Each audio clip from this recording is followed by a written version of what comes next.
você. Ide por todo o mundo, pregai o evangelho a toda criatura. Um comissionamento. Você já pensou? Você já imaginou uma ordem deste tamanho? Um convite de alguém especial? Shalom Adonai. Tudo bom com você? Como é que você está? Como é que está as suas forças? Como é que está a tua vida? Você está bem? Como é que foi seu dia hoje? Você já imaginou? O presidente dos Estados Unidos, vamos colocar aí, a gente quando é criança, né? A gente tem mania de tudo dos americanos são melhor, né? Carro, eu lembro que eu era criança, queria uma moto da BMW, um carro da BMW, e tudo das Américas parecia melhor, né? Pelo menos as propagandas. O cigarro, aquele de caixinha, Marlboro, enfim, né? Parece que a gente dá mais valor das coisas lá de fora do que daqui de dentro, né? Eu acho que isso acontece com todos nós.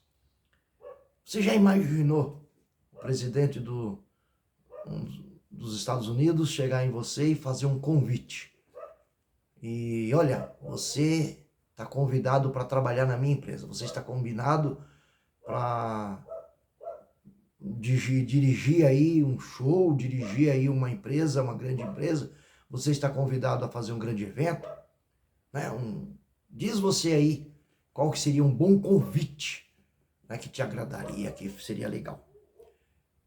Agora, você já imaginou o Rei dos Reis, Senhor dos Senhores, o Deus onisciente, onipresente, onipotente, que está em toda parte, e que na palma da tua mão pega rios, oceanos, mares, e mede os céus a palmos. Esse Jesus, esse Deus, fazer um convite para você. Você já imaginou, né? O que seria um bom convite para você? O que seria você se sentir especial, né? Porque às vezes a gente fica tão assim jogado, né? Tão assim sem motivação, tão assim desprezado. Parece que ninguém olha para nós, parece que ninguém vê a gente, parece que ninguém está dando a importância. E aqui acabamos de ler. Hoje eu acordei, Senhor Jesus. Bom dia. Bom dia, meu Deus. Bom dia, amigo Espírito Santo. Eu costumo acordar desse jeito. Não sei você, mas eu costumo acordar desse jeito. E eu quero te ouvir. Fala comigo. E aí ele me deu essa palavra. Marcos, capítulo 16, versículo 5, versículo 15. Marcos, segundo escreveu, né, no Evangelho de Marcos, escrito por apóstolo Pedro, capítulo 16 e versículo 15. E disse-lhe: ide por todo o mundo e pregai o evangelho a toda a criatura. O que é pregar o evangelho? Como eu vou crer no evangelho se não há quem pregue? E como pregarão se não há quem envie? Então aqui tem um comissionamento para mim e para você, né? Como pregarão se não há quem envie? Jesus está enviando a mim, está enviando a você, como evangelista, como missionário. Ide por todo o mundo e pregai o evangelho a toda criatura. É claro que não é somente eu que vou pregar o evangelho a toda criatura. Também não é só você, não é você. Mas o quanto você puder falar do evangelho para quantas pessoas puder você falar e que quiserem te ouvir, porque é através da pregação que haverá a conversão, que vão crer, né? E como é que eu vou pregar aquilo que eu não sei? Preciso aprender, preciso, né, me transformar em discípulo. E então, ontem eu fiz o convite para que a gente comece a examinar Salmo 119, que fala sobre o poder da palavra, né? Que a palavra constrói, que a palavra converte, convence, é mais doce do que o mel, é lâmpada para os nossos pés, é luz para o nosso caminho, é um bom tesouro, enfim. Daqui a pouco a gente vai ler um versículo. Todo dia agora a gente vai ler um versículo do Salmo 119. Se você topar, é claro. Vamos ler do versículo 9. E vamos na guia do Espírito Santo. Você topa? Você caminha comigo aqui nessa meditação, nessa reflexão? Vamos aprender um pouquinho mais com esse convite, né? Com esse comando do nosso Senhor Jesus. Diz aqui no versículo 9. Lembrando que estamos em Marcos 16. E Jesus, tendo ressuscitado na manhã do primeiro dia da semana, que é o domingo, apareceu primeiramente a Maria Madalena, da qual tinha expulsado 7 demônios. E, partindo ela, anunciou àquele que tinha estado com ele, os quais estavam tristes e chorando. E, ouvindo eles que Jesus vivia e que tinha sido visto por ela, não o creram. E, depois, manifestou-se em outra forma a 2 deles que iam de caminho para o campo. E indo estes, anunciaram-no aos outros, mas nem ainda estes creram. Finalmente, apareceu aos 11, estando eles assentados juntamente, e lançou-se-lhes em rosto a sua incredulidade e dureza de coração, por não haverem crido no que o tinham visto e ressuscitado. Versículo 15 agora. E disse-lhes: Ide por todo o mundo, pregai o evangelho a toda criatura. Quem crer for batizado será salvo, mas quem não crer será condenado. E esses sinais seguirão aos que crerem em meu nome: expulsarão os demônios, falarão novas línguas, pegarão nas serpentes, e se beberem alguma coisa mortífera, não lhes fará dano algum. E imporão as mãos sobre os enfermos e os curarão. Ora, o Senhor, depois de ter-lhes falado, foi recebido nos céus e assentou-se à direita de Deus. E eles, tendo partido, pregaram por todas as partes, cooperando com eles o Senhor Jesus e confirmando a palavra com os sinais que se seguiam. Amém. Acabamos de ler aqui, no versículo 9, e tendo Jesus, na manhã do primeiro dia da semana, que quer dizer o domingo, né? Apareceu primeiramente a Maria Madalena, da qual tinha expulsado 7 demônios. Jesus, havia as profecias no Velho Testamento, pelos profetas, de que ele haveria de ressuscitar. Jesus também disse, enquanto ministrava e ensinava os seus discípulos, e até mesmo para mais pessoas que o ouviam, que ele haveria de morrer, de ser entregue na mão dos religiosos e das autoridades, haveria de ser crucificado, pregado no madeiro da cruz, como um cordeiro, né, pascual, e haveria de ser morto, mas que ao terceiro dia ressuscitaria. Isso era uma profecia, isso também era o ensinamento que Jesus passou para os seus discípulos. Porém, o que Maria Madalena foi fazer no sepulcro?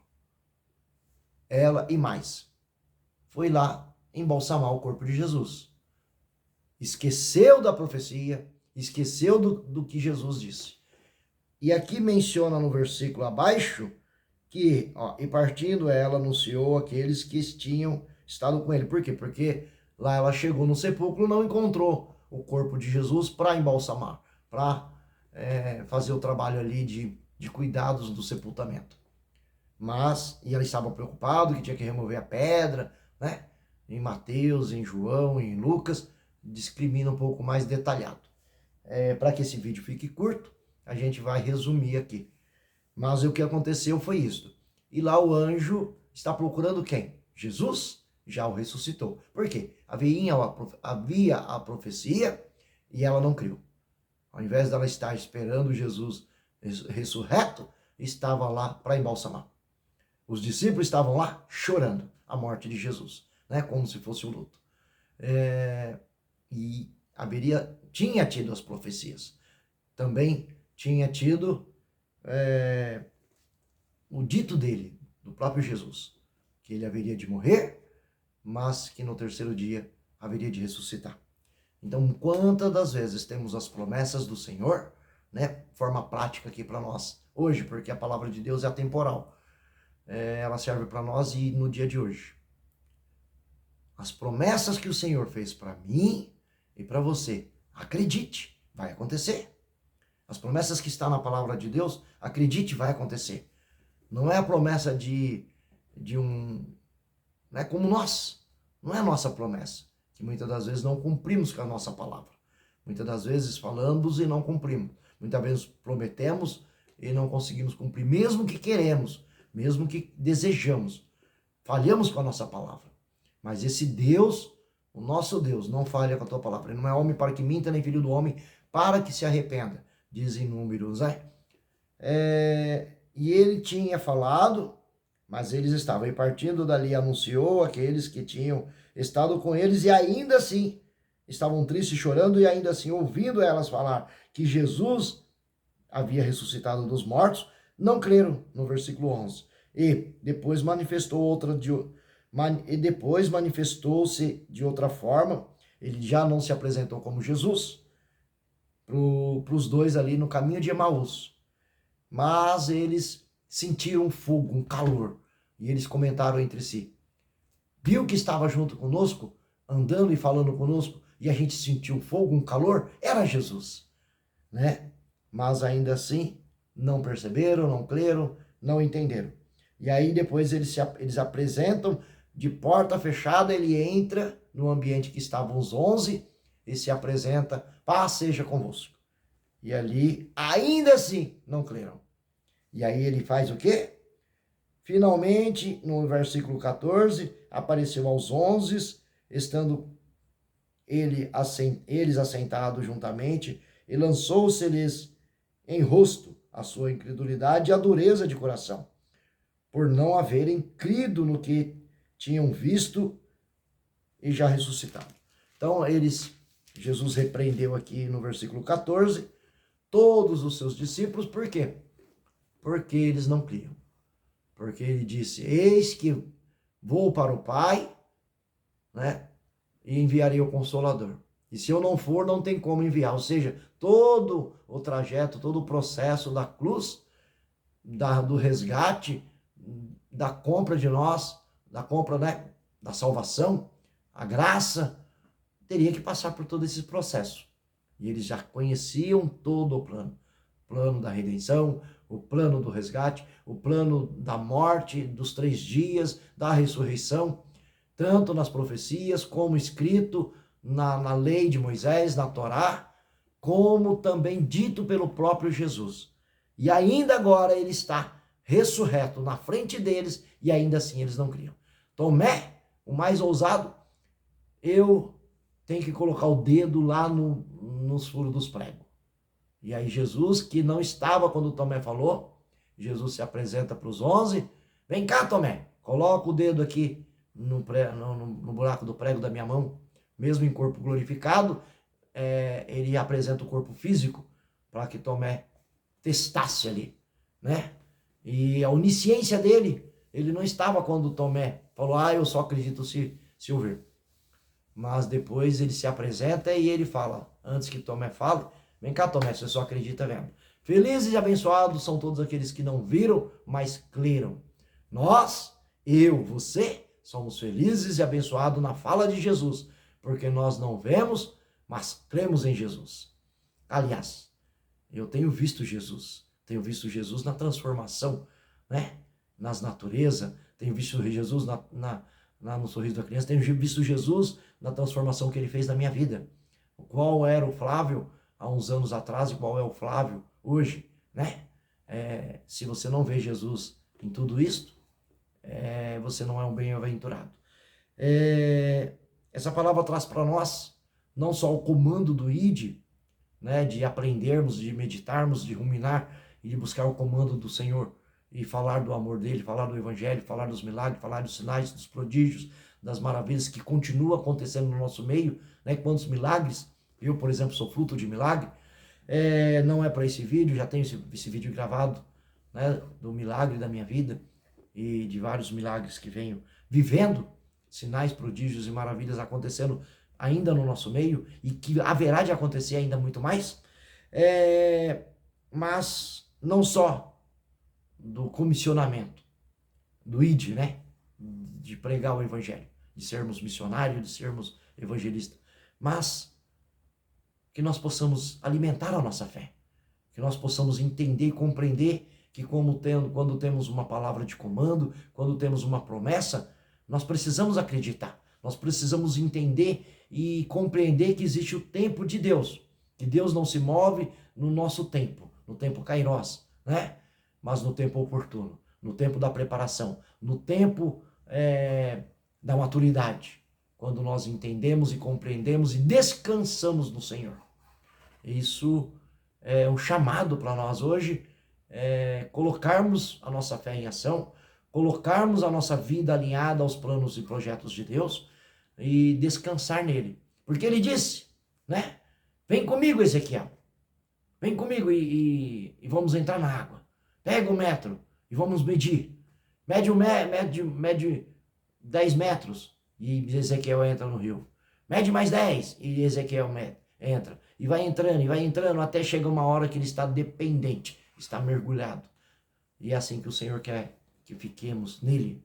A gente precisa entender, né? Quantos discípulos, quantas das vezes, às vezes a gente critica os discípulos, porque Pedro negou Jesus antes que o galo cantasse, 3 vezes ele negou. Quantas vezes nós somos Pedro? Também estamos negando Jesus. Eu tenho por hábito de praticar a 9ª hora, que é às 15 horas do Brasil, o horário de Brasília. Eu posso estar onde eu estiver. Eu tenho por prática de me prostrar e agradecer a Jesus pelo sacrifício provado na cruz. Que a 9ª hora ele disse: Tetelestai, consumado está, Pai. Entrego em tuas mãos o meu espírito e pago a dívida do Flávio.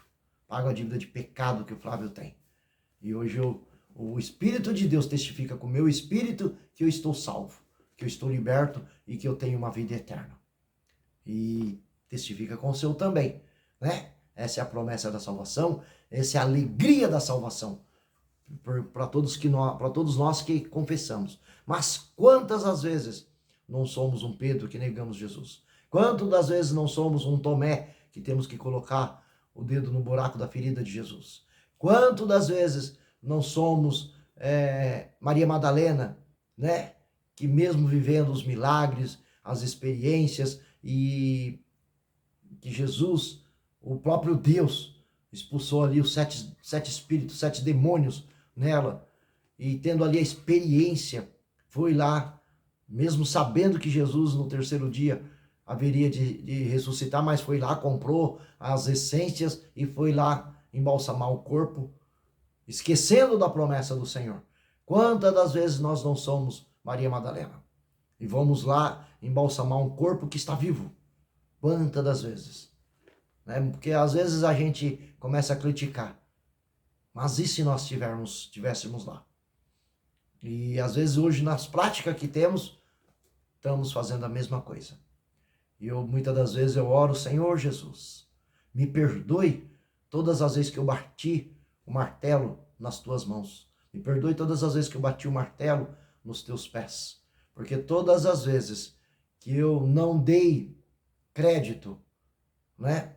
Que eu não obedeci, que eu fretei com o pecado, que eu fretei com a lascívia, que eu fretei com a arrogância, com a soberba, com a prepotência, com a fornicação, com a prostituição, né? Com adultério, com falar mentira, com não cumprir, né? com os pagamentos, né? São formas de pecado. E todas as vezes que pecamos, estamos batendo um martelo lá em Jesus, estamos crucificando Jesus. Então, que essa palavra sirva para nós hoje de reflexão e que nós possamos entender que nós temos que nos render, nos submeter, arrepender e ter mudança de vida. Porque eu não posso pregar, né, ide por campos e valados, ide pelo mundo inteiro e pregar o evangelho a toda criatura. Eu não posso pregar aquilo que eu não vivo. Eu preciso pregar Jesus ressurreto, Jesus vivo, Jesus meu Senhor, Jesus meu Salvador. E eu não posso pregar algo que eu não acredito. Concorda comigo? Como eu vou pregar Jesus que cura, que liberta, que salva, que restaura e que leva para o céu, se eu não vivo na íntegra esse Jesus? Eu não posso pregar. Eu não vou ser justo, eu não vou ser honesto se eu não vivo esse Jesus. Eu só consigo pregar de fato e na íntegra e de verdade se eu vivo. Se eu tenho a fé que excede todo entendimento. Se eu tenho a paz que excede todo entendimento. Se eu tenho uma fé inabalável, acreditando sem duvidar das coisas que podem acontecer. Aqui, como diz aqui nessa palavra. E quem crer e for batizado será salvo. Então eu criei e fui batizado. E eu sou salvo porque eu tenho certeza, a convicção da minha salvação. O Espírito de Deus testifica com o meu espírito. Então, quando eu tenho essa convicção, eu passo essa convicção para as pessoas. Quero passar essa convicção para você que está me ouvindo. Porque eu sou salvo. E eu tenho certeza que se eu partir agora, eu estou na glória no braço do Pai. Não porque eu estou perfeito e porque eu sou santo e bato no meu peito, mas porque eu me rendo. Acabei de orar, eu acabei de chegar do trabalho, agradeci a Deus, porque Ele me guardou na ida, na permanência e no retorno, e aqui voltei para a caverna de Adulão, para o meu lar, que o Senhor tem preparado. E eu falei, Senhor, eu me arrependo de todo o pecado cometido, seja em pensamento, em palavras, em ações, porque o verdadeiro salvo, ele está se arrependendo todos os dias. Ele está confessando todos os dias. E ele está tendo uma mudança. Não vivo mais eu, mas Cristo habita em mim. E eu vivo para Cristo. Novidade de vida. Então eu só consigo pregar aquilo que eu vivo. Eu só consigo transmitir aquilo que eu vivo. Eu preciso ser o espelho. Eu preciso ser exemplo. Então eu só consigo evangelizar o evangelho que eu pratico. A palavra que eu pratico. Quem crer e for batizado será salvo. E quem não crer será condenado. Eu preciso crer no Filho de Deus, em Jesus ressuscitado, em Jesus sentado à destra e à direita de Deus, e no Espírito Santo que vai habitar em mim na medida que eu aceitei. Então eu preciso crer. O batismo é uma forma de eu provar para o mundo e selar e dizer aos quatro cantos das pessoas que me assistem, que me conhecem, que eu morri para o mundo para viver a novidade de vida com Jesus. É o selo, é o pontapé inicial da vida com Cristo. Versículo 17, esses sinais seguirão aos que crerem. Em meu nome, não é no meu nome, não é no seu nome. Não, o poder não é nosso, o poder é de Cristo. Ou seja, Cristo é o cabeça e ele deve usar a tua mão, o teu braço, a tua boca, a tua voz, né? A tua vida para falar do amor dele. Então é no nome de Jesus, no nome de Jesus que nós oramos, no nome de Jesus que nós profetizamos, no nome de Jesus que nós declaramos cura, libertação, milagres, sinais, prodígios, porque ainda tem que acontecer nos nossos dias. É claro que segundo a fé de cada um que vai receber e também segundo a vontade do Senhor, né? No propósito do Senhor. Então é por isso que é no nome dele, porque quem faz é o Senhor, através do teu Espírito, pelo poder, né, que habita em nós. Esses sinais seguirão aos que crerem e em meu nome expulsarão demônios, falarão novas línguas, pegarão nas serpentes e se beberem alguma coisa mortífera, não lhes fará dano algum, e imporão as mãos sobre os enfermos e os curarão. Não é eu que vou curar, mas é no nome de Jesus. Mas eu preciso, ou seja, a ação humana, no nome de Jesus, pelo poder do Espírito Santo que habita em nós, do Deus, ou seja, é sempre uma interação. Então, como Cristo vai ser anunciado? Através da nossa boca, através do nosso id, através das nossas atitudes. E eu não posso ir levar algo que eu não tenho. Primeiro eu preciso ter. Então eu tenho que mergulhar na palavra, eu tenho que mergulhar na oração, eu tenho que mergulhar na consagração, porque não se faz nada para ninguém de qualquer jeito, principalmente para Deus, né?